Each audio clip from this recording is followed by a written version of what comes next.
입니다. 마태복음 5장 7절. 다 같이 한번 읽겠습니다. 거기에 가는 자는 복이 있나니 그들이 긍휼히 여김을 받을 것이며. 할렐루야. 이 사람들이 김문식 집사님 하나님 앞에 찬양을 해주셨습니다. 1116. 네? 1116. 1116. 간주.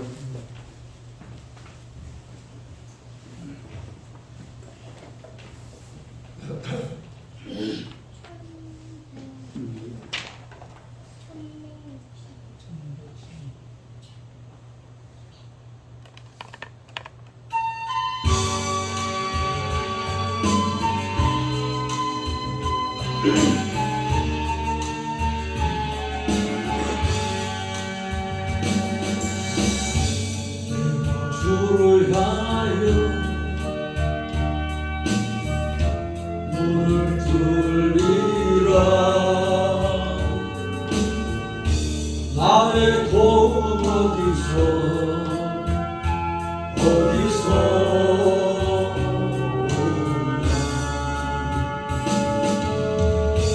천지 만물 지으신 너와 나를 만드신 창조의 주 하나님, 축복의 주 하나님, 부르짖으라 너는 내게 부르짖으라. 응답하리라. 그도 비밀한 일 내게 보이리라. 내가 주를 향하여 기뻐하리라. 나를 사랑하시는 나의 주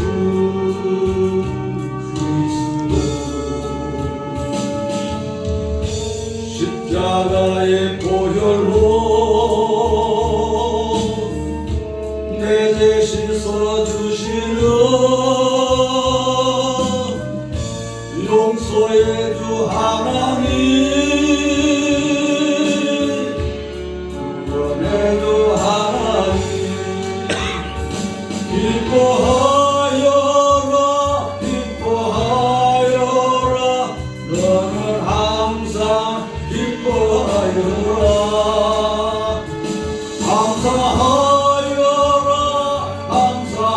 감사하여라. 그도 놀라운 일 내게 보이리라.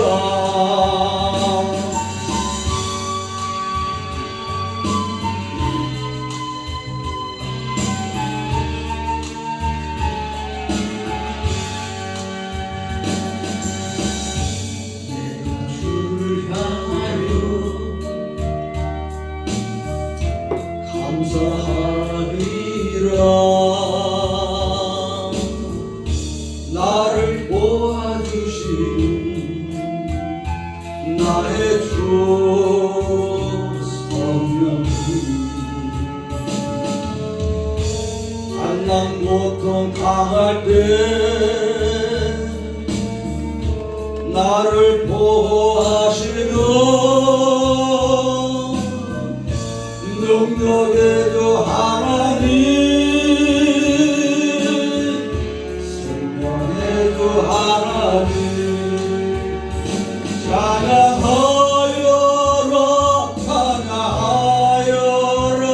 할렐루야. 찬양하여라. 소리 높여서 찬양하여라. 영광 찬양의 주 예수 그리스도. 아멘. 할렐루야. 감사합니다. 인사하겠습니다.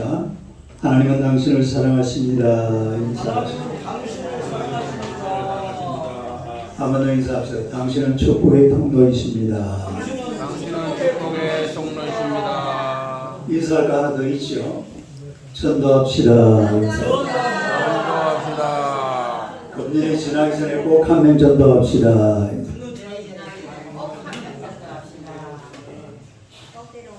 오늘의 말씀으로 긍휼히 여기는 자는 복이 있나니 이런 제목으로 함께 은혜를 나누고자 합니다. 긍휼히 여긴다라는 말은 불쌍히 여겨서 돕는다 이런 뜻입니다. 그냥 불쌍히 여기는 것이 아니라 불쌍히 여겨서 돕는다. 두 가지죠. 불쌍히 여기는 마음 그리고 돕는 행동 이게 합쳐져서 긍휼이라 이렇게 얘기를 합니다. 우리 긍휼을 뜻하는 헬라어를 보면 엘레몬이라는 말이에요. 엘레몬. 시작. 엘레몬. 헬라어 영어하고 있어요. 엘레몬. 이 말은 창자 또 몸의 내장 이런 뜻을 가지고 있는데 이 긍휼이라는 것은 창자가 깃털리는 듯한 아픔으로 사랑을 표현하는 것. 이게 긍휼이라 이거예요. 창자가 꼬일 만큼 그런 아픔을 가지고 사랑하는 이런 것을 긍휼이라 그렇게 얘기하는 것이고 또 이 히브리어로 보면은 라함이라고 해요. 라함. 한번 읽어보세요. 라함. 이 라함이라는 말은 어머니 자궁을 말합니다. 어머니 자궁을 얘기하는데 이게 무슨 말이냐면 어머니의 자궁은 생명이 잉태되는 그런 곳이잖아요. 그리고 이 어머니가 자신의 자궁에서 자라나는 태아에 대해서 지니는 이 본능적인 사랑, 그리고 그 뜨거운 사랑, 그리고 그 돌봄. 인간이 살아가면서 가장 돌봄을 많이 받는 때가 태아 속의 그 자궁 속의 아기랍니다. 그런 사랑으로 이웃을 불쌍히 여기고 도와주는 이런 것을 가리켜서 긍휼이라 라함, 엘레몬. 그러니까 이 엘레몬이나 라함이라는 이런 말은 이게 뜻하는 말이 뭔가 하니까 뜨거운 사랑을 가지고 돌본다 이런 뜻이죠. 뜨거운 사랑을 가지고 돌본다. 시작. 뜨거운 사랑을 가지고. 그러니까 긍휼히 여기라는 말은 뜨거운 사랑을 가지고 돌보라. 이게 긍휼히 여기는 그런 마음의 자세인 것을 알 수가 있습니다. 첫째로 이 긍휼의 의미에 대해서 한번 살펴봅니다. 한번 읽어보세요. 긍휼의 의미. 이 긍휼의 의미는 첫째로 이해라는 뜻이 있습니다. 이해. 다시 말해서 긍휼은 이해다. 시작. 긍휼은 이해다. 이해라는 말은 무슨 말이에요? 영어로 보면 understand잖아요. 아래에서 쳐다보는 거. understand. 아래에 서다. 같은 입장에 서다. 이런 걸 가리켜서 우리가 이해라 그러는데 이해라는 것은 상대방을 알기 위해서는 상대방 입장에 서봐야 상대방을 이해할 수가 있어요. 아파봐야 아픈 사람 사정을 알 수가 있습니다. 저처럼 이렇게 배를 한번 굶어봐야 배 굶는 게 뭔지를 알 수가 있습니다. 배 안 굶을 제가 우리 집사람한테 한 번씩 이래 내가 저 경남합정원 쌍맹이 남계리 원래보라 오늘 말이 있던 이야기를 얘기하면 무슨 꿈꾸는 것처럼 그런 일도 있어요. 이렇게 생각해요. 전혀 상상을 못한다. 그럴 수밖에 없는 게 그 아픔이나 고통이나 괴로움이나 이런 것들은 겪어보지 않은 사람들은 알 수가 없죠. 그것을 가장 이 절실하게 느끼신 분이 바로 예수님입니다. 마틴 루터가 이런 말을 했어요. 그가 얼마나 낮아지셨나 말 후유에 누우실 만큼 그가 얼마나 작아지셨나 우주보다 크신 이가 한 여인의 몸속에 들어갈 만큼 그가 얼마나 비천해지셨나 두 강도 사이에 달리실 만큼. 그리고 예수님은 가장 비천한 자리에서 우리 인간을 이해하시기 위해서 이 땅에 오신 분이라는 것을 우리가 알 수가 있습니다. 그래서 긍휼이라는 말은 이해라는 의미가 있어요. 이해. 내 사전에는 불가능이 없다. 이런 말을 한 사람이 누구예요? 나폴레옹이죠. 이 나폴레옹이라는 사람이 한 번은 밤에 한밤중에 순찰을 들었는데 보초 서는 데 가보니까 보초가 창을 들고 꾸벅꾸벅 졸고 있어요. 보초가 졸면 돼요, 안 돼요? 안 되죠. 그러면 그거 바로 영창입니다. 옛날에 나폴레옹 시대 같으면 미안합니다. 바로 그냥 칼로 그런 시대. 그런데 이 나폴레옹은요, 그 보초가 자고 있을 때에 자기가 그 자기 칼을 들고 그리고 그 자리에 가만히 서 있었습니다. 보초가 한참 자다가 깨보니까 여기 누가 서 있어요?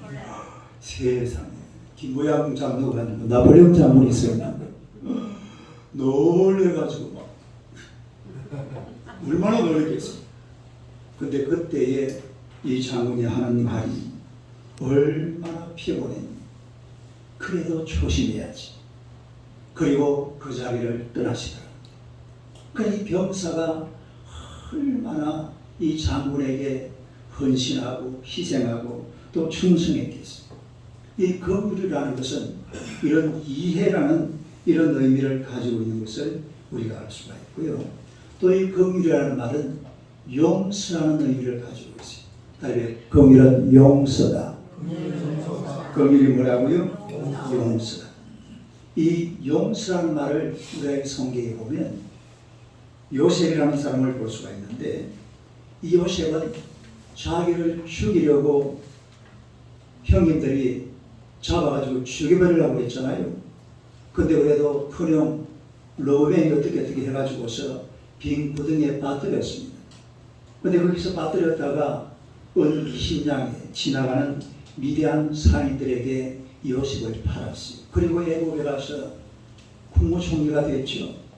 국무총리가 됐는데 그 당시 애굽에는 곡식이 풍성했습니다. 근데 가나안 땅에 기운이 들어가지고 자기를 죽이려고 했던 형님 11명이 10명이 그리고 애굽 땅에 와서 딱 보니까 누구예요? 형님들이에요. 형님들은 모르지만 요셉은 알아보는 거죠. 네. 그거요. 원수잖아요, 원수. 자기를 죽이려고 했던 그런 원수였는데 이 요셉은 형님들을 보고 그런 이야기를 했잖아요. 창세기 45장 5절 한번 봅시다. 한번 읽어봐요. 시작. 당신들이 나를 이곳에 가까워서 근심하지 마소서. 한탄하지 마소서. 하나님이 생명을 구원하시려고 나를 당신들보다 먼저 보내셨나니 다 용서해버린 거죠. 하나님이 하신 일을 내가 어찌하래.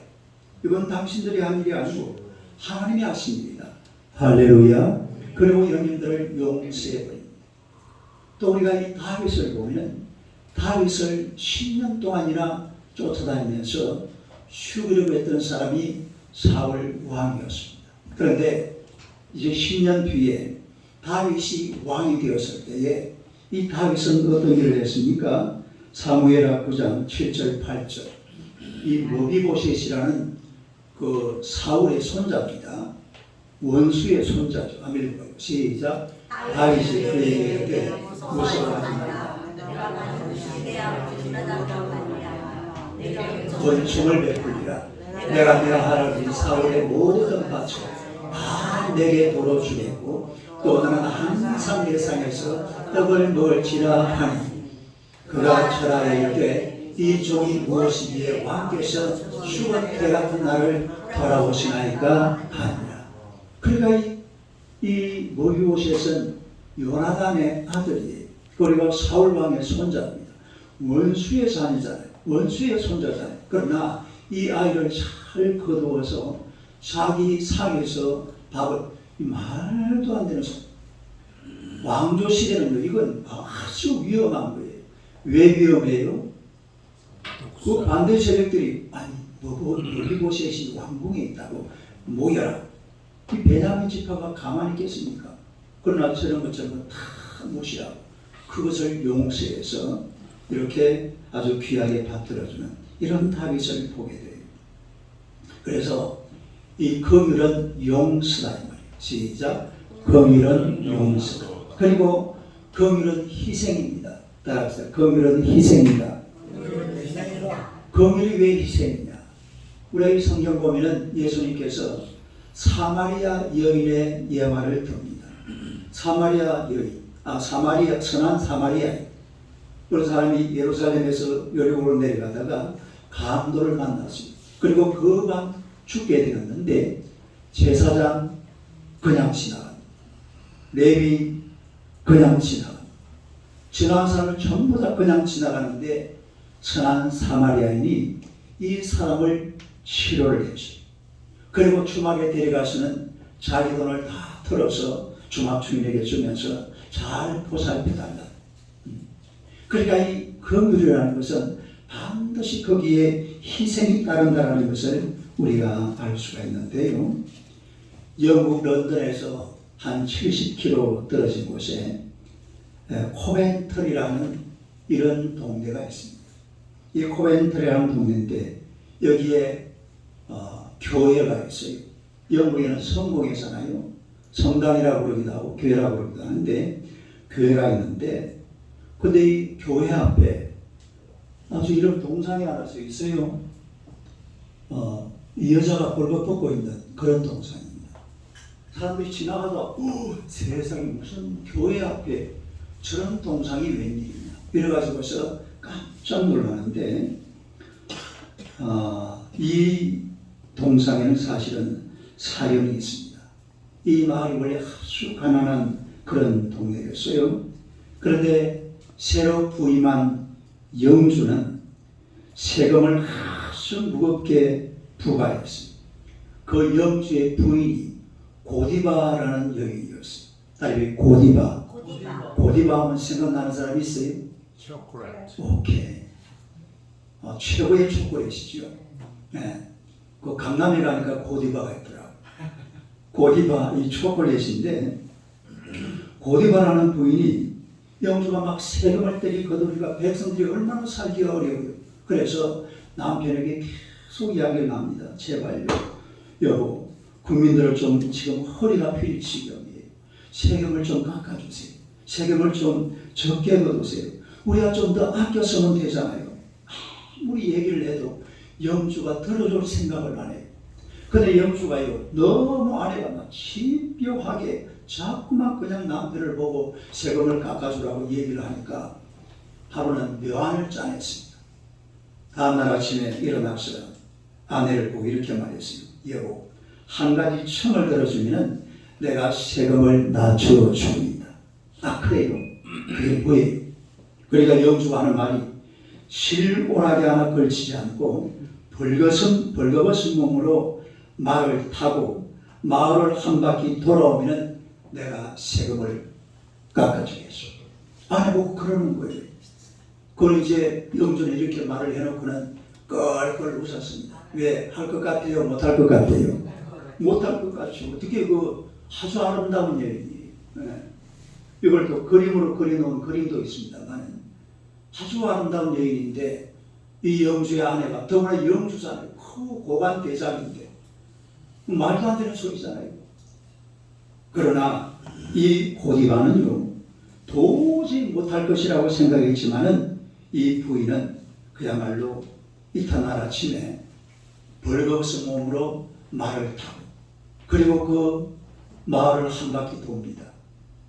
그걸 마을 사람들이 다 알았어요. 알고요 마을 사람들은 전부 다 문을 닫아놨습니다. 한 사람도 창밖으로 내다보지 않고 혼자서 그냥 마을만 빙 한 바퀴 돌고 그리고 그 집으로 다시 돌아온 거죠.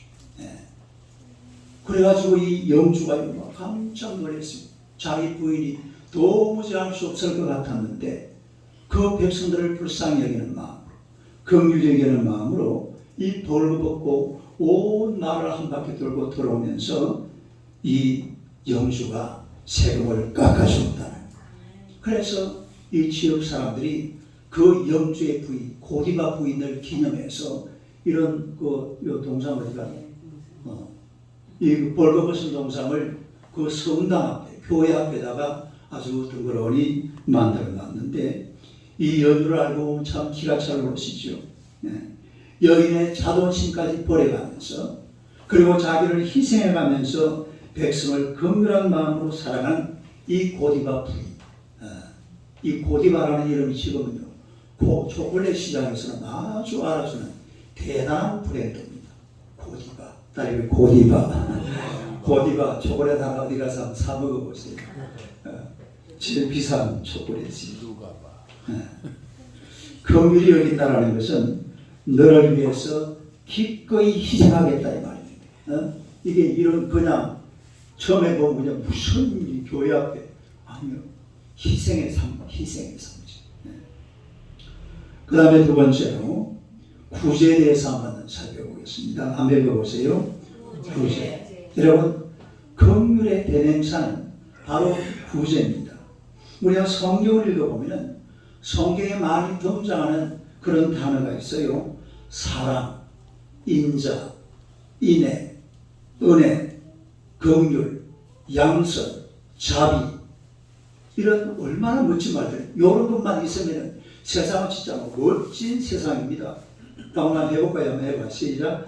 사랑, 인자, 인애, 긍휼, 은혜, 자비, 양선, 이런 것만 세상에 있으면 이 세상은 정말 살맛 나는 그런 세상이 되겠죠. 그런데 놀라운 사실은요, 이 세상에 제일 듣기 좋은 말들이지만 이 단어들이 증명되는 현장에는 반드시 구제가 있어요.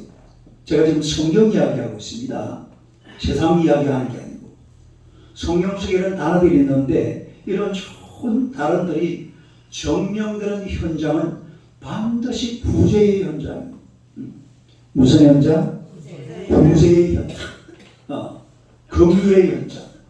구제의 현장이라는 것을 우리가 알 수가 있는데, 그래서 이 성경 속에 보면 구제라는 것이요, 또 무슨 금맥처럼 성경이 막 이렇게 두껍고 막 안에 막 대단한 글이 막 들어있잖아요. 그런데 또 금맥처럼 번쩍하는 게 이게 구제입니다. 읽어 넘어가다 보면 또 번쩍 눈에 띄고 계속 이어지는 거예요. 성경을 한마디로 딱 요약하면 이래요. 믿음, 그리고 사랑, 그리고 구제. 이게 전부예요. 믿음, 사랑, 구제. 시작. 믿음, 사랑, 구제. 물론 안에 내용이 엄청나죠. 성경 내용 전체는 요약하면 그런 거예요. 믿음, 구제, 뭐요? 믿음, 사랑, 구제입니다. 믿음과 사랑이 현장에서 이루어지는 것이 바로 이 구제의 현장이라는 것을 우리가 알 수가 있는데, 성경 구절을 한번 쭉 볼 테니까 큰 소리로 한번 또박또박 한번 읽어봐요.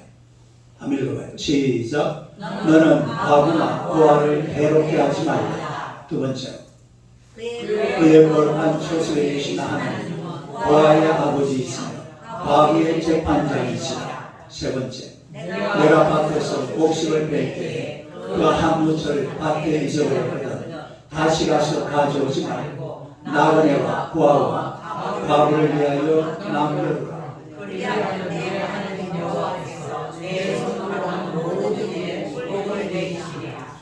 내가 내 감람나무를 떤 후에 그 가지를 다시 살피지 말고 그 남은 것은 객과 고아와 과부를 위하여 남겨두며, 내가 내 포도원의 포도를 딴 후에 그 남은 것을 다시 따지 말고 객과 고아와 과부를 위하여 남겨두라.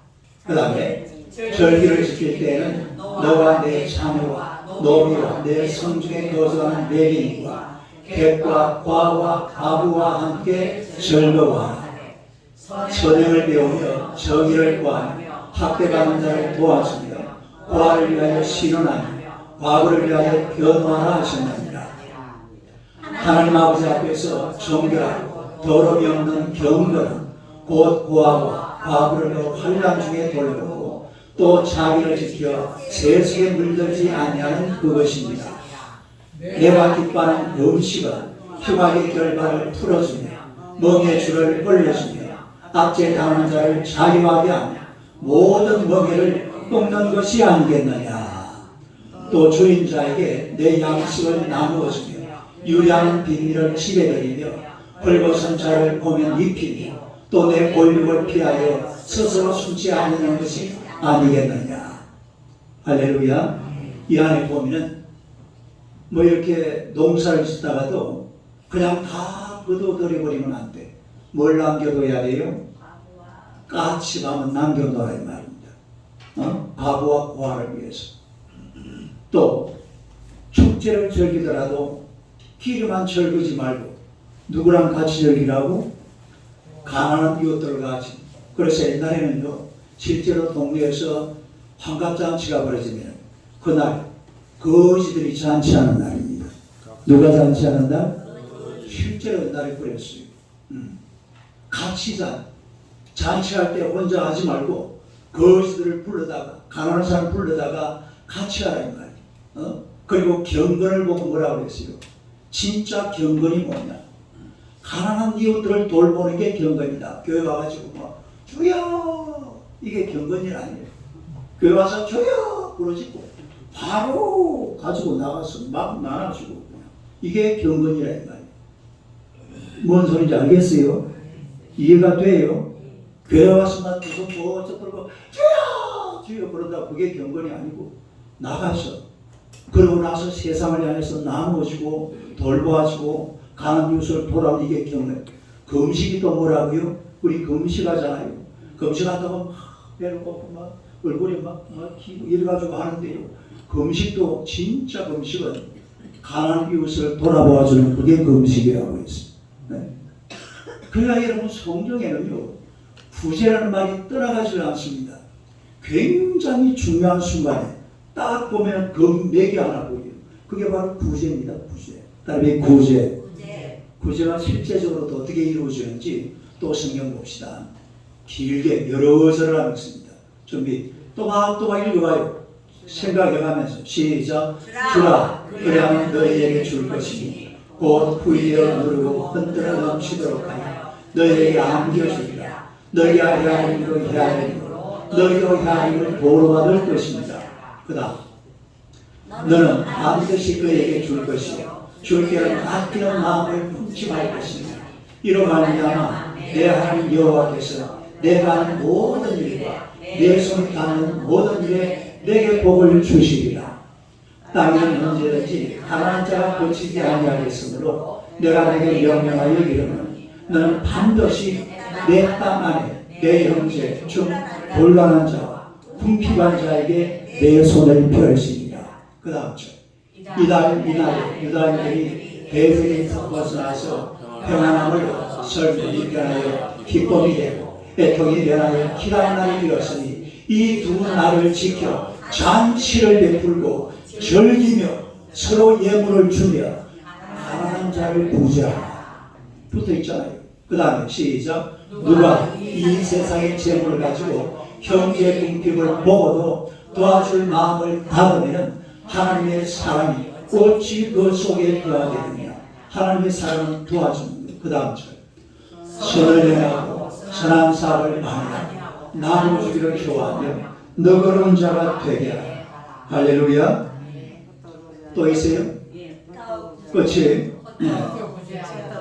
계속 읽어봐. 시작. 더 구제하여도 더 구하게 되는 일이 있나니 과거의 양께도 가난하게 될 뿐이다. 다음 절.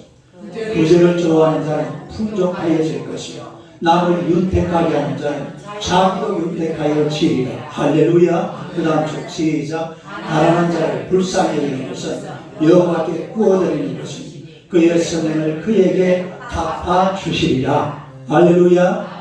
얼마나 멋져요. 이게 기독교예요. 빨리 기독교. 방금 제가 읽어드린 성경 구절을 딱 모아보면 이게 기독교다 이렇게 됩니다. 기독교는 원래 이런 종교예요. 그래서 세상에 정말 그렇잖아요. 불쌍한 사람, 가난한 사람, 뭔가 필요한 사람에게는 항상 옆에 누가 있냐면 그런 사람들이 있습니다. 할렐루야. 이건 세상 사람들이 누구나 다 인정을 해요. 정말 사람들이 저 아프리카에 물을 못 먹어가지고 막 이 물 한 컵 먹으려면요 2시간을 뛰어가가지고 그래가지고 물을 갖다가 또 떠는데 보니까 막 구슬물인데 그걸 갖다가 한 방에서 받아가지고 가져와가지고 이런 마을에 가서 그 뭐라고 해요 이걸 뭐라고 그러지? 펌프 만들어주는 사람이 전부 교회입니다. 알고 계세요? 예. 전부 교회에서 나옵니다. 이거 뭐 대한민국 정부 와서 하는 하나도 없어요. 전부 한국 교회, 미국 교회, 전부 교회 뭐 절 올시고 하나 정도는 하겠죠. 뭐 한다고? 폼 잡는다. 사진 찍는다. 진짜 실제적으로 도움을 주는 데는 전부 교회예요. 교회는요. 보세요. 한번 읽어드린 성경구절 내가 이걸 다 이걸 막 이거 지금 빨간 게 설교 예? 빨간 이게 전부 다 이거 우리가 109절 됐어. 109절. 몇 구절? 그걸 다 줄인 거예요. 예? 성경은요. 그냥 읽어 넘어가다 보면 구제. 읽어 넘어가다 보면 구제하고 이렇게 나와요. 예? 그 예수 믿는 사람들은 이 자리를 떠나서는 안 됩니다. 이 구제라는 것이 그야말로 우리 신앙에 너무 소중한 것임을 알아야 돼요. 긍휼히 여겨라. 구제하라. 따르며 구제하라. 너무나 감동적이죠. 우리 예수 믿는 사람들이 이렇게 남들을 구제하는 게 얼마나 감동적이에요. 얼마나 귀한 일이에요. 이런 사람이 잘 감당하는 여러분 되시기를 주님의 이름으로 축원합니다. 세 번째로 복이 있나요? 그들이 긍휼히 여김을 받을 것이며 한번 읽어봐요. 시작. 복이 있나요? 그들이 긍휼히 여김을 받을 것이며. 여러분 우리가 긍휼히 여기는 마음을 가지면 우리에게 어떤 축복이 내려오는 거니까 첫째는 자신에게 평안이 있습니다. 한번 읽어봐요. 시작. 자신에게 평안이. 여러분 남을 불쌍히 여기는 마음을 가지만 내 마음이 얼마나 편한지 몰라. 사람이요 불안이 내 곁을 떠나가지 않습니다. 많이 가진 사람은 많이 가진 대로 불안하고 없는 사람은 없는 대로 불안하고 요즘요 저 123층 빌딩 그 주인이 누구예요? 롯데잖아요. 롯데가 유동성 위기가 슬슬 오고 있나 봐요. 뭔지는 잘 모르지만 뭔가 좀 이래 유동성 조금 있으면 잘못하면 123층을 은행에 담보로 잡힌답니다. 나라 쪽팔립니다. 가진 사람은 가진 대로 불안하고 없는 사람은 없는 대로 불안하고 두려움이 넘치고 제가 요 며칠 전에 차를 몰고 이러는데 어떤 차 한 대가 중앙선을 살짝 침범하려고 졸았나 봐요. 팍 뜨게 꺾어가지고 가더라고. 갑자기 내가 옛날에 김기도 목사님 생각이 나더라. 고구마 전도한 김기도 목사 있잖아요. 미국에 있죠 지금. 그분이 처음에 예수를 믿고요. 차를 몰고 나가는데 너무 감사하더래요. 왜 감사해요? 앞에서 차가 오는데 자기 차를 안 받고 지나가는 게 너무 감사하더랍니다. 그래가지고 차 한 대 지나갈 때마다 할렐루야 할렐루야 두 대씩 하면 할렐루야 할렐루야 세대는 할렐루야 할렐루야 이러고 지나갔다고요. 네? 너무 감사하잖아요. 불안이 우리가 긍휼이 넘치고 부정이 넘치는 이런 삶을 살아가면 내 속에 평안이 옵니다. 평안. 나의 평안.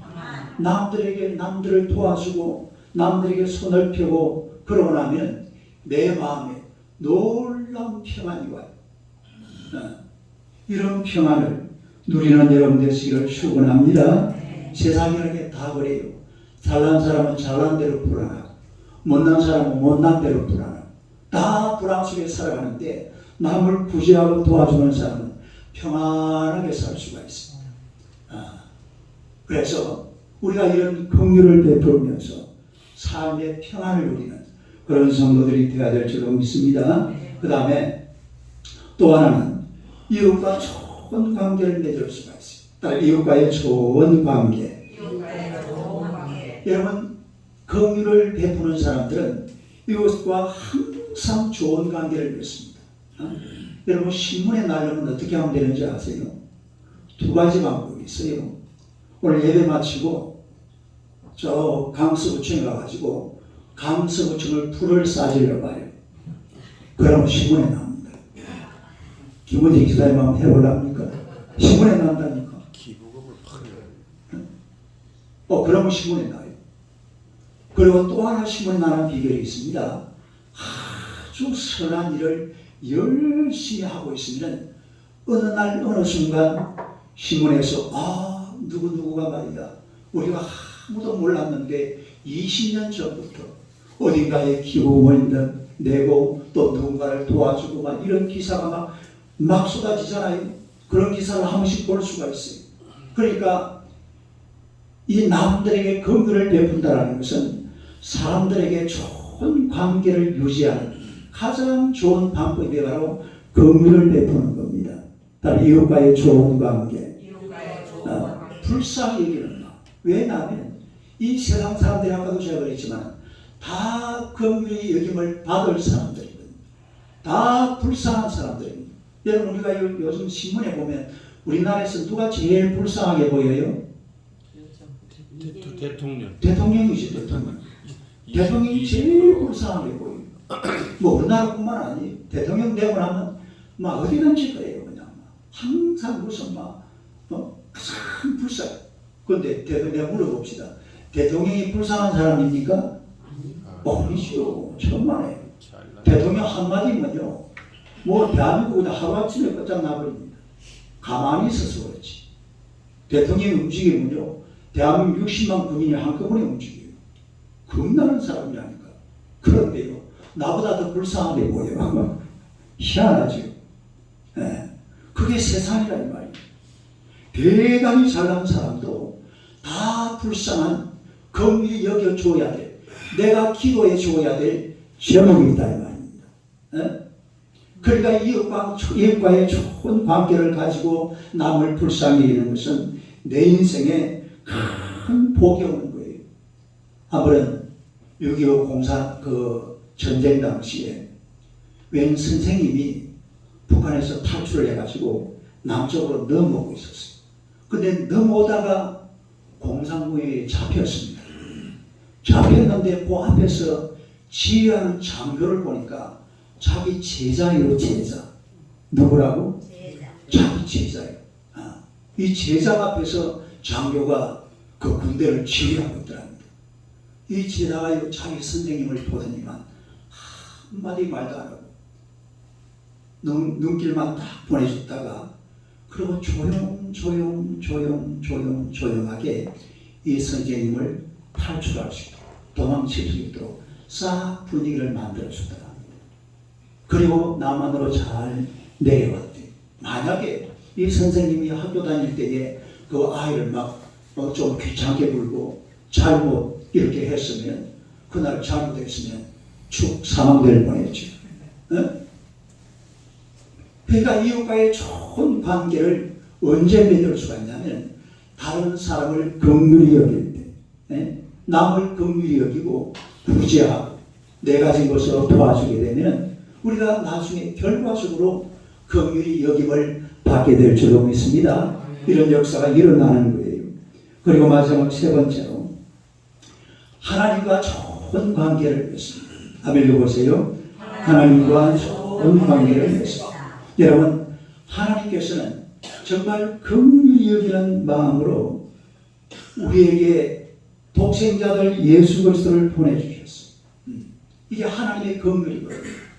하나님의 사랑이 아니라 하나님의 긍휼이에요. 하나님의 긍휼 속에 사랑이 있고 독생자가 있습니다. 요한복음 3장 16절에 그렇게 되어 있잖아요. 하나님이 세상을 어떻게 하사 이처럼 사랑하사 그 다음에 독생자를 하나님이 세상을 이처럼 사랑하사로 끝내는 것이 아니라 하나님이 세상을 이처럼 사랑하사 그 다음에 독생자를 주셨다. 이게 긍과 휼이 합쳐지고 이게 바로 긍휼이란 말이에요. 이게 하나님의 긍휼이 굉장한 일이잖아요. 이런 하나님의 긍휼로 오늘 저와 여러분들이 이 자리에 앉아있는 줄로 믿습니다. 출애굽기 33장 19절요. 한번 읽어봐요. 시작. 여호와께서 이르시되 내가 내 모든 선한 것을 내 앞으로 지나가게 하고 여호와의 이름을 내 앞에서 선포하리라. 나는 은혜 베풀 자에게 은혜를 베풀고 긍휼히 여길 자에게 긍휼을 베푸느니라. 하나님은 은혜 베풀 자에게 은혜를 베풀고 긍휼히 여길 자에게 긍휼을 베푸시는 줄로 믿습니다. 오늘 저와 여러분들이 하나님의 긍휼을 받아야 돼요. 그리고 하나님의 긍휼 속에서 우리가 또 남들에게 긍휼을 베풀면 하나님과 좋은 관계를 유지할 수가 있습니다. 왜 그렇습니까? 하나님이 긍휼의 하나님이시기 때문에 긍휼의 인간을 좋아하시는 거예요. 어떤 인간을 좋아해요? 긍휼한 인간들, 긍휼한 사람들, 긍휼을 베푸는 사람들을 우리 하나님께서 좋아한다는 것이죠. 뉴욕에 가면은 폴리머스라는 교회가 있는데 이 교회입니다. 이 교회가 1928년 12월 어느 추운 겨울 주일이었어요. 이 주일 예배를 드리고 있는데 한 80에 가까운 노파한 사람이 교회로 들어왔어요. 그리고 성도들은 예배를 마치고 집으로 돌아가려고 그러는데 이 노파가 목사님을 향해서 얘기했어요. 목사님, 제가 한 가지 간증을 꼭 하고 돌아가려고 합니다. 저는 오늘 이 간증을 위해서 이 자리까지 왔습니다. 그래서 목사님이 돌아가는 성도들을 다 모아놓고 간증을 하도록 그렇게 분위기를 만들어 주었어요. 그러니까 이 80대 노파가 와서 간증하는 것이 이런 얘기였습니다. 지금으로부터 60여 년 전 1850년 12월 주일이었습니다. 제가 12살 때였습니다. 저와 오빠와 부모님이 이 교회의 건너편 노예 매매 시장에 팔려왔습니다. 우리 집 주인이 파산을 해서 우리 가정을 다른 가정에 팔려고 내놓았죠. 그 순간 저희 가족은 이렇게 기도했습니다. 우리의 네 식구가 흩어지지 않도록 해 주십시오. 그런데 아버지가 제일 먼저 1001불에 팔려서 그만 노예로 팔려가 버렸어요. 그리고 또 어머니가 식당에 조금은 노예로 팔려갔습니다. 오빠는 900불에 또 팔려갔습니다. 그리고 마지막 남은 하나 자기가 남았는데 애가 그때가 12살이었어요. 얼굴도 예쁘고 몸도 건강하고 튼튼하고 이런 아이였는데 아무도 안 사가는 거예요.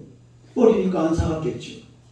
그런데 그때에 어떤 노신사 한 분이 700불에 이 딸아이를 사겠다는 거예요. 그리고 700불에 팔려서 이 노신사를 따라서 갔는데 와보니까 바로 폴리머스 교회였습니다.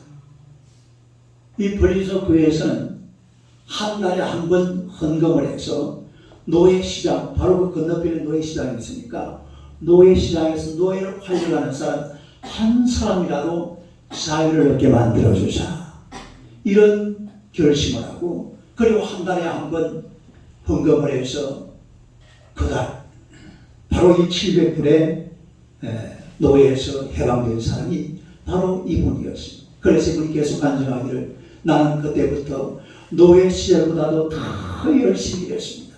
더 열심히 일해서 또 저축도 했습니다. 그러나 이제는 늙어서 어떻게 할 수 없어서 지금은 요양원에 있습니다. 감사합니다. 그리고 간증을 마쳤어요. 간증을 마치고 나가면서 목사님에게 봉투 하나를 주는데 그 봉투 안에 돈이 얼마나 들었느냐 하면 80먹은 할머니예요. 지금부터 1928년이니까 몇 년 전이에요? 100년. 100년 전입니다. 그때 놀랄 준비하세요. 7만 불을 줬죠. 봉투 속에 얼마가 들었다고? 7만 불. 지금 우리 돈으로 하면 얼마예요? 7만, 8천만, 70만, 80만, 800만, 8천만. 8억 아니네. 8천만. 100년 전에 8천만 원 같으면 노예 100명 값인데요. 네? 노예 100명 값이잖아. 그러니까 노예 100명 값이죠. 700불을 팔려. 어마어마한 가격이죠. 네. 이런 것을 평생 모아가지고 교회에다가 갖다 바치고 그리고 간증하고 유유히 사라져갔다는 거예요. 네. 여러분, 사람이 살아가면서 하나님과 좋은 관계를 맺는 것만큼 귀한 일은 없는 줄로 믿습니다. 하나님의 영광을 위해서 이렇게 애쓰고 희생하고 또 헌신하고 하나님 나라의 영광에 살아갈 때에 결국 우리 하나님께서 이런 놀라운 축복을 우리에게 준다는 사실 믿으시기를 축원합니다. 긍휼히 여기는 자는 복이 있나니 그들이 함을 읽어봐요. 시작. 긍휼히 여기는 자는 복이 있나니 그들이 긍휼히 여김을 받을 것이며 불쌍히 여기는 마음 또 불쌍한 사람을 도와주는 그런 행동 이게 바로 성경이 요구하는 긍휼한 사람의 모습이에요. 긍휼한 사람으로 살아서 하나님의 긍휼을 받는 주의 백성들이 되시기를 주님의 이름으로 축원합니다. 할렐루야. 기도하겠습니다. 하나님 아버지 감사합니다. 우리가 이 땅을 살아가면서 긍휼한 마음으로 살아가는 하나님의 백성들이 되게 하여 주옵소서. 우리도 불쌍하지만 우리다 불쌍한 사람들이 세상에 너무너무 많습니다. 저들에게 물질도 도와주고 또한 영적으로도 복음으로 도와줄 수 있는 하나님의 종들 되게 하여 주시옵소서. 그러함으로 말미암아 우리 속에 긍휼이 넘쳐나게 하시고 이 아름다운 긍휼로 하나님의 긍휼함을 받는 주의 백성들 다 되게 하여 주시옵소서. 예수님 이름으로 기도드리옵나이다. 아멘. 자, 오늘은 우리 성찬식이 있습니다. 우리 찬송가 229장